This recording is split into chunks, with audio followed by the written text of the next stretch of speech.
Hello, ladies and gentlemen. Welcome back to Power Vacuum. I'm your host, Belmont, and this is my review and opinion about Nosferatu, the new Robert Eggers movie. Eggers? I said Edgar. It's Eggers movie. And I'll start by saying I didn't hate it, but I didn't really like it. It's just I don't understand the hype behind this movie. I had some personal friends that were like, this movie is really, really good. You should go see it. It's amazing. It's fantastic. I've seen several online reviews where people said the same thing. It's a fantastic movie. It's amazing. It's a tour de force. I just don't get the hype. I just got back probably about an hour ago from seeing it. I wanted to let it settle. I don't prefer to review movies immediately after watching them just because I haven't really thought about what had happened. But now that it's settled and I've thought about the whole movie and the scenes and everything, I go ahead and say I'm not that great of a fan of it. It's just not one. I'm not a huge horror fan. I do like some horror. I'm more into the sci-fi horror and a little bit of the religious horror, where this kind of falls in that vein. But it's just, well, first let me start. Spoiler warning, I am going to spoil the shit out of this movie, so if you don't want to know or you haven't seen it yet and you want to, don't listen to me. It's just that it's boring. It is a boring fucking movie. It's so long. It's 2 hours and 20 minutes or 2.5 hours, something around that time. And this story probably could have easily been told in 90 minutes, like 95, 99 maybe. But to go 2.5 hours, they just really drew out a lot of scenes that didn't need to be drawn out. There were some unnecessary scenes. They were really trying to pay homage to the original silent film. They put the creepy hand shadow in there. A lot of imagery with the hand shadow. There's a lot of shots that, while they are beautiful and very artistic, they are drawn out. They are long shots of a person just standing and staring, or somebody walking very slowly. And it's maddening. And maybe that was the point of the movie. Maybe it was to make you feel what the characters are feeling. I don't know. I just didn't enjoy that. And it was bothersome when I'm watching a screen and nothing's really happening. And it's dead silent. Because they're trying to pay tribute to the silent movie era. The movie was quiet in some parts and very loud in other parts. Some of the accents were very heavy with the characters and hard to understand at times. It was just trying to wrap my head around what they were saying. But I guess I'll break it down. What was good about it was it's very artistically shot, so it's a very beautiful movie.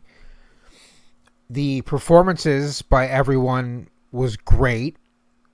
There were some scenes. I'm not sure if everything was conventionally done, but there were a couple scenes where the special effects looked bad, which was unexpected. I was just watching it, and all of a sudden, there's just some cheap special effects happening on the screen. And I didn't know how to respond to that. I was just wondering why they did that. But yeah, that's the acting's really, really well done. The shot composition, the cinematography, very well done. Just the pacing of the movie killed me. The length of the movie killed me. I wasn't enjoying that. If this movie had been wrapped up in an hour and a half, I'd probably have a much better opinion of it. But when movies drag out, it's just cumbersome to me. I did enjoy the fact that the vampire is a monster. Nosferatu is always a monster. Dracula is supposed to be a monster. Nosferatu is an unlicensed version of Dracula. And I I did enjoy that. I'm happy that they're not going with the Anne Rice approach to vampires, where they're just sexy monsters. No, this thing's straight up a hideous monster, the way it should be. It's not supposed to be enticing at all. This kind of like creature should be repulsive, should be repugnant, should be hideous. They nailed that. I just forgot what I was about to say. The pacing, I did like the monster. Uh, I did enjoy that they seem to have nailed the time period. I haven't really gone through, and I would have to wait for it to come out on a format where I can watch it slowly, as much as I hate that, or pause it and freeze frame it to see if everything was accurate. But it did seem very accurate to the time period, because it's always annoying when you're watching a movie and they tell you it's set in the early 18 or late 1700s, and then all of a sudden there's this invention that didn't exist for 80, 90 years. What was I doing there? Didn't notice any of that. The performances by everyone seem to be pretty on point, except the main character, the female, Ella or Ellen or Ellie or whatever her name is, Johnny Depp's daughter.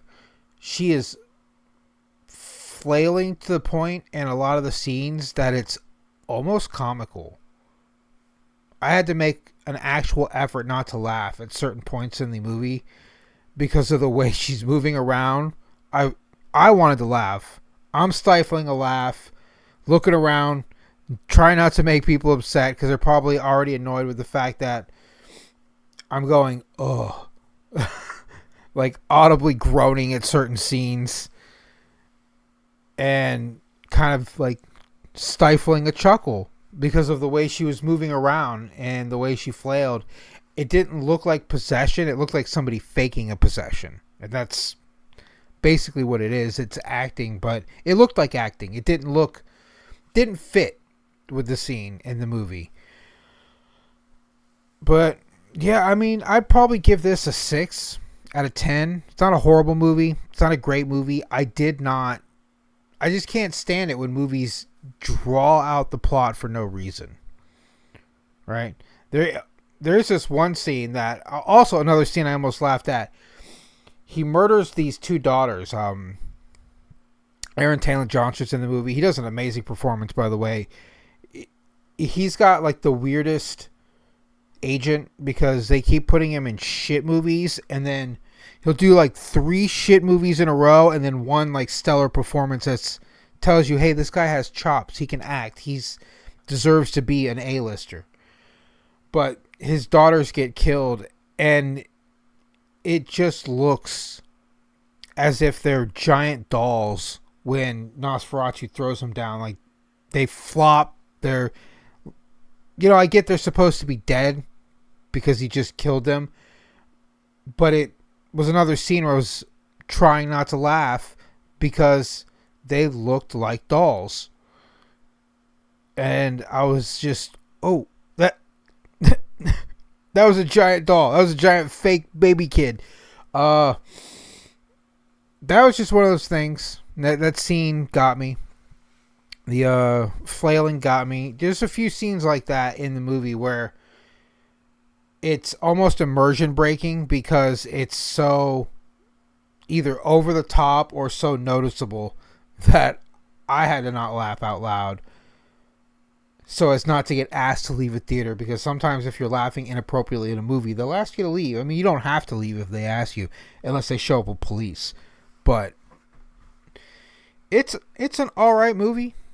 I don't give any high praise or high recommendation that I've seen most people given to it. It's okay. If you enjoy a slow-paced monster movie, this is the movie for you.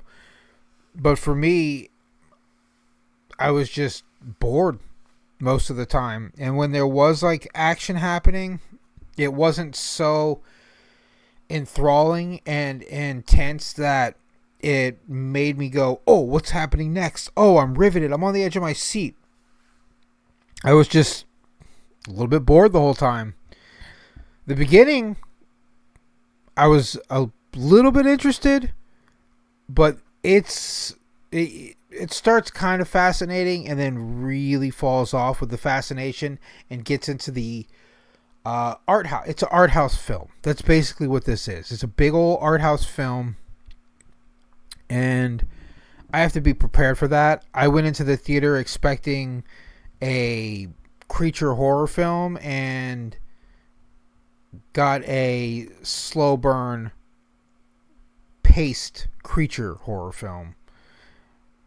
Where I guess modern movies may have ruined me. When creature horror films, I think of Predator, I think of Alien, and that's my misconception there, where I am used to creature films being more action oriented and less thriller oriented. Thrillers bore me, they always have, and I find some of the stuff unrealistic.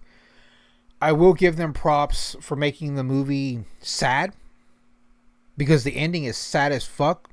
If you're into it, invested. I wasn't invested, so to me it just ended and I went, oh, it's fucking over, thank you. It went on a little too long for my taste there, fella.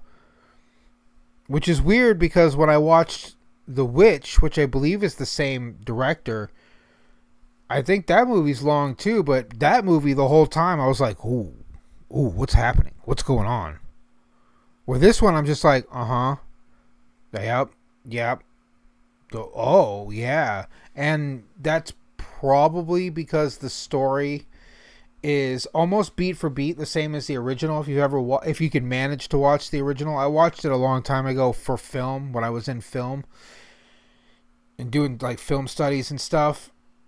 That movie, it's about the same level of, boredom and watching, where you have to just you have to be prepared for it. And I wasn't prepared for a movie that was, for all intents and purposes, could have been a silent film, with the amount of empty screen time and empty audio versus the amount of dialogue.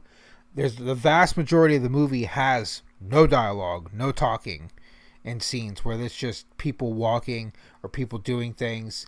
It gets a lot more wordy at the end when they bring in the fake Van Helsing character. I can't remember his name, Van Housen or Van something. It's Willem Dafoe's character. He's basically this world's version of Van Helsing. But it just, 6 out of 10. Slow burn creature horror film. I don't hate it. I don't love it. A little bit above middling. That's my review. That's my take. Probably going to piss a lot of people off with this one, because people seem to be way into this movie for some reason, but it's not my jive. When it comes to horror, I'm more into, the Pandorum and more. I don't know. I did enjoy the original Omen. I want to see Immaculate. That looks pretty good. I don't know. That's a religious horror, I think. I might be thinking of something else. I don't know. But that's all I have for this video. Belmont out.